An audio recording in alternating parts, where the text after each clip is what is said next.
Hi guys, ఈరోజు మనం review చేసే మూవీ పేరు King Jacky Queen. First of all movie నాకు ఎలాగనిపించిందంటే నచ్చలేదు అయ్యా. ఇక స్టోరీ విషయానికి వస్తే కింగ్ జాకీ క్వీన్.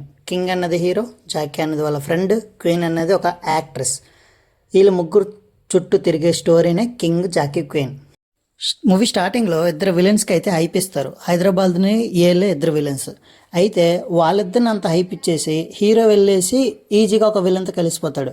ఆ విలన్కి అల్లుడైపోతాడు. వాడు వెళ్ళేసి హీరో వెళ్ళేసి వేరే విలన్కి చంపేస్తాడు ఒకే రాత్రిలో. అది కూడా ఎంత స్టోరీ అయ్యా ఇది.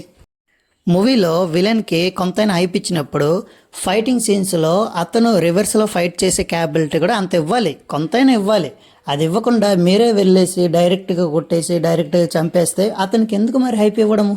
ఇక మూవీలో బీజిఎం గురించి మాట్లాడుకుంటే ఒకటే సౌండ్ అబ్బా, స్టార్ట్ నుంచి ఎండింగ్ వరకు అదే గ్యాంగ్స్టర్ మ్యూజిక్. నాకైతే బోర్ కొడేసింది. ఇక మూవీలో పాజిటివ్ గురించి మాట్లాడుకుంటే ఉన్న కొద్ది క్యారెక్టర్స్ బాగానే యాక్ట్ చేశారనిపించింది నాకైతే. క్లైమాక్స్లో ఫైటింగ్ కొంచెం ఓకే. సో ఎమోషన్స్ కూడా బాగానే క్యారీ చేశాను అనుకుంటా. సో కొంచెం లాగ్ అయితే మూవీ అయితే చాలా లాగే ఉంది. ఒకసారి ట్రై చేసి వచ్చు మీరు కూడా, బట్ నాకైతే నచ్చలేదు, నేనైతే రికమెండ్ చేయను. సో మా రేటింగ్ వచ్చేసి ఈ మూవీకి 2/5. ఎందుకంటే ఆ గ్యాంగ్స్టర్ మూవీస్ ఇవి అంతా హీరోకి పవర్స్ ఇచ్చేస్తూ మరి విలన్స్కి ఏముంది. That's it guys. మీకు కానీ బోర్ కొడుతుందంటే ఈ మూవీ అయితే వేయండి. ఇంకొంచెం బోర్ అయితే కొట్టొచ్చు, కాకపోతే మీకు టైంపాస్ అయితే అయిపోద్ది. సో ఇంకో రివ్యూతో మళ్ళీ మీ ముందుకు వస్తా. అంతవరకు అయితే బాయ్ బాయ్.